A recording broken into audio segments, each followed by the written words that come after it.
সুপ্রভাত। আপনারা সকলে কেমন আছেন? আশা করি সকলে ভালো আছেন। অপুস লিটল ওয়ার্ল্ডের নতুন আরও একটি ভ্লগে আপনাদের সকলকে জানাই অনেক স্বাগত। এখন আমি অন্য একটা কাজ করি, যার জন্য ভিডিও সেইভাবে করা হয় না, করলেও এডিট করা একদমই হয়ে ওঠে না। তো সারা সপ্তাহ আমি একেবারেই সময় পাই না। এটা ছিল আগের রবিবারের একটা ভিডিও, যেটা আমি করেছিলাম। এডিট আমার করা হয়নি, কারণ সারা সপ্তাহ আমি ভীষণভাবে ব্যস্ত ছিলাম। তো আজকে একটু সময় পেয়েছি। দেখুন, ঘড়িতে বাজে 10টা 10। এখনও আমার বিছানায় চাদর টাদর পাতা হয়নি। আজকে তুলেছিলাম, তুলে সমস্ত কিছু কেচে দিয়েছি। তারপরে স্নান টান করে একেবারে পুজো টুজো সেরে চলে এসেছি আপনাদের সামনে।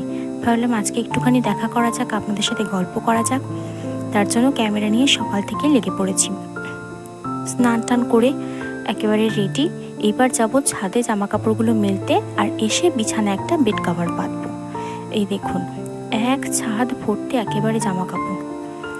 আমিও কেচেছি, মামুনিও কেচেছে। আমি তো সারা সপ্তাহ বাড়িতে থাকি না, সারা সপ্তাহ স্কুলে যাই। এখন আমি একটা স্কুলে জয়েন করেছি। তো সারা সপ্তাহ যা সমস্ত কিছু হয় সেটা আমি চেষ্টা করি রবিবারের সকালে মিটিয়ে ফেলতে। এই যে এখানে গামলা, বালতি, মগ আমি ছাদেই কাচি। আপনাদের তো আগেই দেখিয়েছিলাম, ছাদে একটা কলতলা আছে একদম কোণে, সেখানে আমি কাচি। আর এই ছাদেই জামা কাপড়গুলো মেলে দিয়ে নিচে যাই স্নান করতে। এখানে গাছগুলোর একদমই যত্ন নেওয়া হয় না, কারণ শীতকাল, প্রত্যেকেরই কাজ বেশি এবং সময় কম। এ দেখুন, শীতকালের চোটে ফুলটাও ঠিকভাবে ফুটতে পারেনি। ঘড়িতে কিন্তু 10টা 10 দেখে এলাম, এত বেলায়ও ফুলটা ভালোভাবে ফোটেনি। এখানে বেশ কিছু ছোট ছোট ফুল হয়েছে।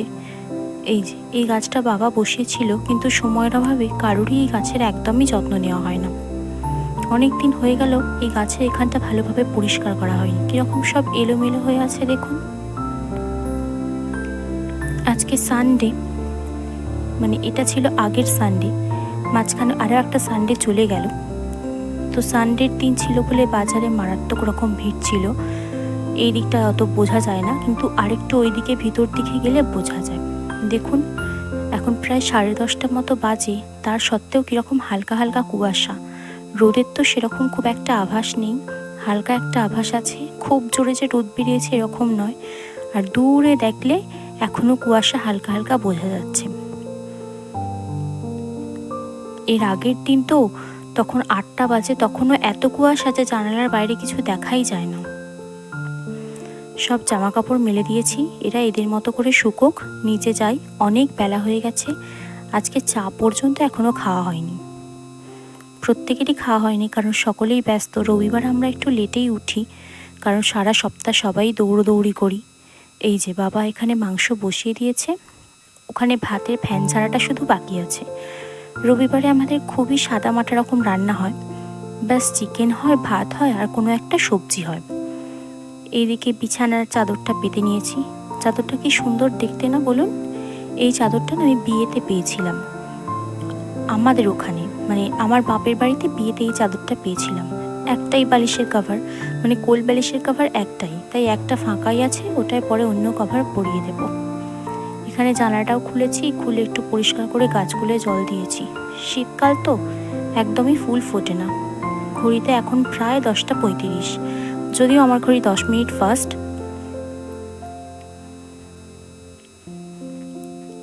সকলেই খাবার নিয়ে বাইরে রোদ্দুরে চলে গেছে, এবার আমি নিয়ে যাব। এর মাঝখানে আমরা চাটা খেয়ে নিয়েছি, কারণ যথেষ্ট বেলা হয়ে গেছে, এর থেকে বেশি বেলা আর করা যাবে না।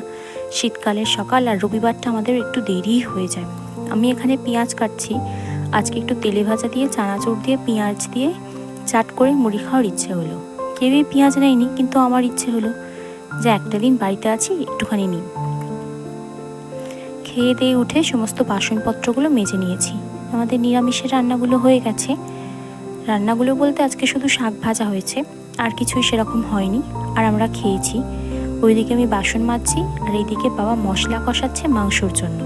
এখানে টমেটো কাটাকাটি শুরু হয়ে গেছে, এরপর মাংসগুলো গরম জলে ধুয়ে দিয়ে দেবে। আমি যাই ওদিকে আনাজগুলো কাটতে।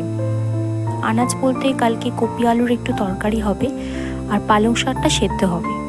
শীতকাল মানেই তো পালং শাক, আর পালং শাকে থাকে প্রচুর প্রোটিন আর ভিটামিন। আমার মনে হয় প্রত্যেক সপ্তাহে 2 থেকে 3 দিন অন্তত এটা খাওয়া উচিতই, যদিও আমাদের নিজেদেরও হয়ে ওঠে না, কিন্তু পালং শাকে ভীষণ প্রোটিন থাকে। এই যে সমস্ত সবজি কাটা কমপ্লিট, শুধু এই শাকটা কাটা হলেই হয়ে যাবে। শাক কেটে চলে এসেছি ছাদে, সব জামা কাপড়গুলো উড়ে উড়ে একেবারে পড়ে যাচ্ছে। তো আমি না নতুন ক্লিপ কিনেছিলাম, ছটা ছটা করে 12টা আছে, এরকম 2 প্যাকেট কিনেছিলাম। অ্যাকচুয়ালি আমি কিনতে চাইনি, জানেন তো, আমি মায়ের সাথে গিয়েছিলাম ডাক্তারখানায়, আর সেটা ছিল শ্রীরামপুরে। তো আমি বাপের বাড়ি গিয়েছিলাম, ওখান থেকে মায়ের সঙ্গে ডাক্তারখানায় গিয়েছিলাম। তো যিনি বিক্রি করছেন তিনি হাতে ধরিয়ে দিয়ে বলছেন, এটাই আমার বউনি হচ্ছে, তুমি নাও। তাই বাধ্য হয়ে তখন সেটা নিতেই হয়েছে। তিনি 80 টাকা থেকে 50 টাকা পর্যন্ত নেমেছেন শুধুমাত্র বউনি করার জন্য। তো আমার ভীষণ খারাপ লাগলো, তাই আমি ভাবলাম নিয়েই নিই, নাহলে আমার খুব একটা দরকার ছিল না। সেটাই আজকে ছাদে নিয়ে গিয়ে কয়েকটা ক্লিপ নিলাম, সব জামা কাপড়গুলো উড়ে উড়েও পড়ে যাচ্ছে বলে। এখানে দেখুন কি সুন্দর গাঁদা ফুল হয়েছে। এই ফুলগুলো না অনেক বড় হয়েছে, আর এখনও অনেকটা বড় হবে। যেরকম নর্মালি ছোট ছোট ফুলগুলো হয় সেগুলো নয়, বেশ মানে গাঁদার জাতটা বেশ ভালো, ভালো জাতের গাঁদা, খুব বড় বড় হয়েছে, আর বেশ একটা ভালো সুঘ্রাণ ভেসে আসছে।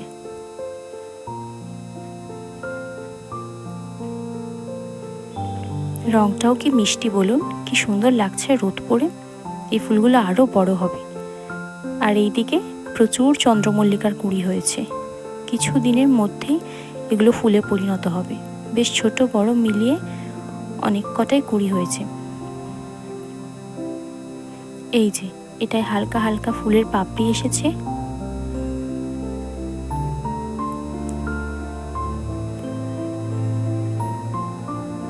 কী রঙের হবে ঠিক বুঝতে পারছি না, কারণ আমাদের আগের বছরের গাছটা না মরে গেছে। তো এই বছর বাবা এটা নতুন করে এনে বসিয়েছে, তাই কী রঙের হবে বুঝতে পারছি না। ফুলটা ফুটুক আপনাদেরকে দেখাবো। আর এইখানে কয়েকটা ছোট ছোট কাগজ ফুল হয়েছে।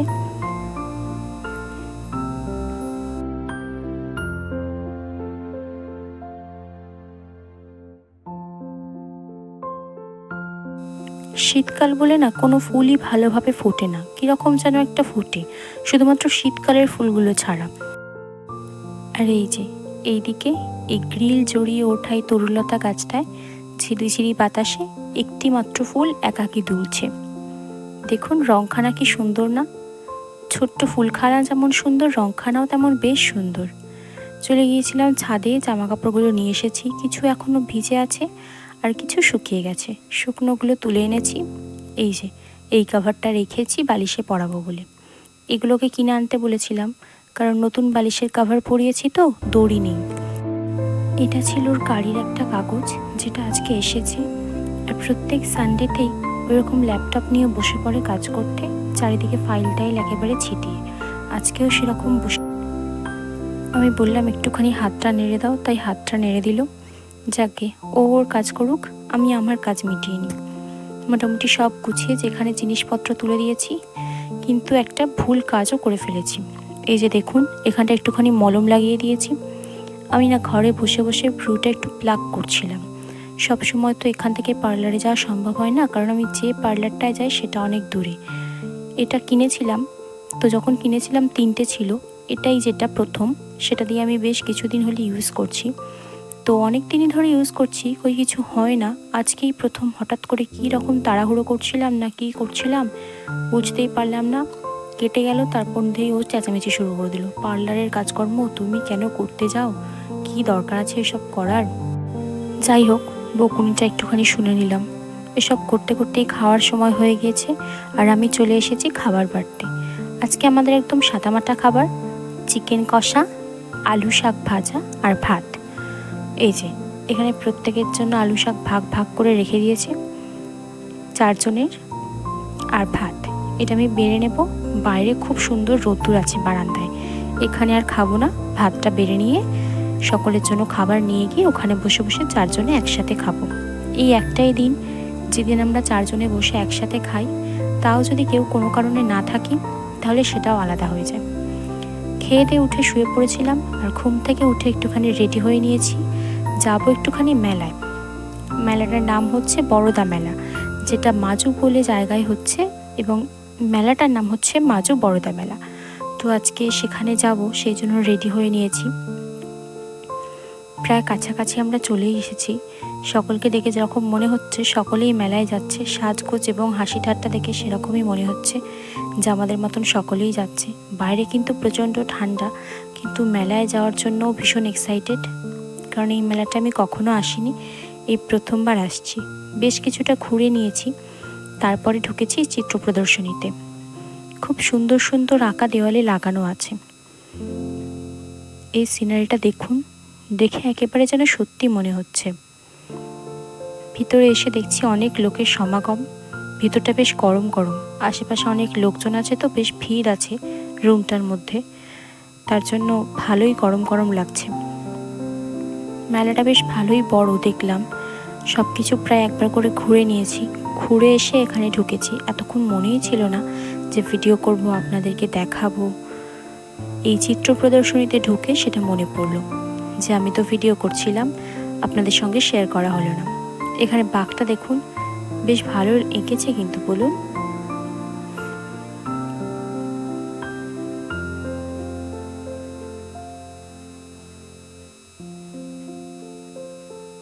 এটা দেখুন, লাইটের রিফ্লেকশনগুলো যদি না পড়ে আরও পরিষ্কারভাবে বুঝতে পারবেন। দূর থেকে শুধু ছবিটিকে দেখলে মনে হবে এটি যেন একেবারে সত্যি, মানে বোঝাই যাবে না যে এটি আঁকা। খুব সুন্দর লাগছে আঁকাগুলো। নিচে বাচ্চারা যে এঁকেছে আর কি, সেগুলো লাগানো। আর এইটি দেখুন কি সুন্দর লাগছে, মনে হচ্ছে একেবারে যেন সত্যি আঁকা বলে মনেই হচ্ছে না। আর এই উপরের যে আঁকাগুলো লাগানো না, এগুলো একজন যিনি আর্টিস্ট আর কি, যিনি আঁকা শেখান, তার হাতের আঁকা, সেগুলো উপরে লাগানো হয়েছে। বেশ খুব সুন্দর সুন্দর আঁকা দেখুন, দেখে একেবারে মনে হচ্ছে সত্যি যেন আঁকা বলে বোঝাই যাচ্ছে না। প্রায় শেষ, বাইরে চলে এসেছি। এসে এই দোকানটা শুধু আপনাদেরকে একবার দেখাচ্ছি, কত রকমের যে জিনিস বিক্রি হচ্ছে। ওই দিকটা আছে স্টিল একই দোকানের মধ্যে, আর এই দিকটায় আছে ফাইবার, এর সাথে কাপও আছে। দেখে তো ইচ্ছা করছিল সব নিয়ে নিই, কিন্তু একটা জিনিসও নিইনি। তার কারণ হলো আমি একটা ঠাকুরের ছোট সিংহাসন কিনেছি, সেটা আপনাদেরকে পরে একবার দেখিয়ে দেব। ওখানে নৃত্যানুষ্ঠান হচ্ছে, আর চারপাশে মেলায় মারাত্মক ভিড়। কিছু কিছু মানুষজন দাঁড়িয়ে অনুষ্ঠানও দেখছে। আমিও কিছুক্ষণ দেখলাম, তারপরেই চলে এসেছি একটুখানি ঘুগনি খেতে। গরম গরম ধোঁয়া ওঠা ঘুগনি এই শীতের ঠান্ডায় একটু মশলা দিয়ে আর একটু স্যালাড দিয়ে বেশ ভালোই লাগে। সেখান থেকে চলে এসেছি এই জিলিপির দোকানে। দেখলাম একজন ভাজছে, একজন চিনির জলে ডোবাচ্ছে। চিনিই তো বলে নাকি, কিসে ডোবায় আমি জানি না, যাই হোক ওই মিষ্টির রসটায় ডোবাচ্ছে, আর একজন দিচ্ছে। এদের হাতে কি সুন্দর কাজ বলুন, কি সুন্দর আড়াই প্যাঁচের করে জিলিপি করে। আমরা করতে গেলে করতে পারি না। ভিড় দেখেছেন দোকানটায়, যেদিক দিয়ে ঢোকার চেষ্টা করছিলাম পাচ্ছিলাম না। যাই হোক, জিলিপি খাওয়াও শেষ, সমস্ত কিছু সেরে আমরা ধরেছি একেবারে বাড়ির পথ। কাঁপতে কাঁপতে আমরা বাড়ি ফিরছি। আজকের দিনটা ভালোই কাটলো, সারা দিনটাই প্রায় শেষ হয়ে গেল।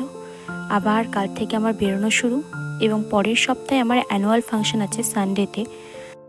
আর এই স্কুলের অ্যানুয়াল ফাংশনের জন্যই সারা সপ্তাহ আমার হাতে একটুও সময় ছিল না, তাই আর ভিডিওটা এডিট করতে পারিনি।